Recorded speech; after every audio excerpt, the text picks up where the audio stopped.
Hi, Kurt Allen here with Century 21 Realty Group. We're here in the Indianapolis real estate market helping clients, and I'm here with Scott Andrews today with Andrews Construction. Hi Scott.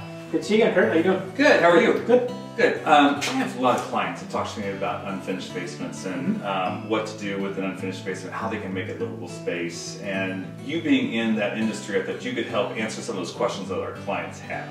Absolutely. That's one of the best resources you can do is a basement. You can add on to your living space without, going over budget, that sort of thing. I think one of the key things you want to look for is a dry basement. You want to make sure it's dry. Make sure you've got no musty smell, no odors, that sort of thing. Because the last thing you would do is get a finished basement and have it leak. I think that's number one.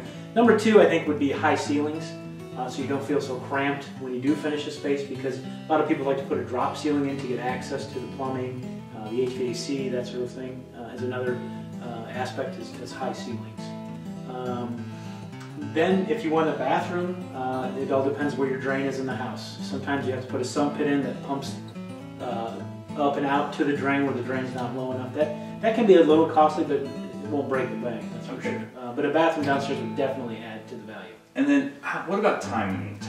How long does it take to take an unfinished basement to a livable space?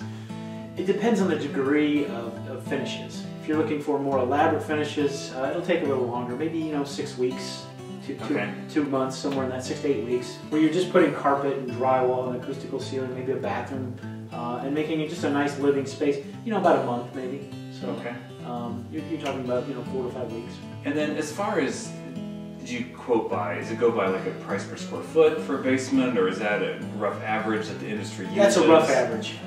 Anywhere from, see, that's the thing, if you get into elaborate finishes, it drives the square foot cost up. You can go anywhere from $20 to $35 a square foot, I think would be a good estimate to go. Okay, so 35 being the more upper end of that scale, with nicer tile and nice wood trim, that sort of things.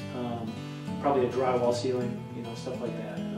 But $20 is probably the lower end, where you're talking acoustical ceiling, maybe some carpet, drywall, just your basics. Okay. And then windows, is that an important issue too for in the basement, like a natural egress? Yeah, that's a good point.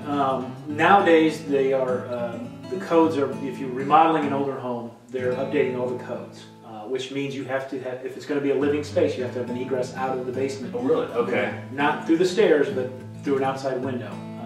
Which isn't a big deal, where you can maybe excavate a little bit down, maybe a couple feet down, to put a window in. It's not very costly, but it's definitely a code issue that you will not be able to live in the basement or have it finished unless you do that. So that'd probably be the starting point. Okay. And you can call your local inspectors and get all that information, either via online or just a call down to the local inspector, the building department. Okay. So is there anything else that you wanted to let maybe people in Indianapolis know as far as basements and things they should look out for when they're...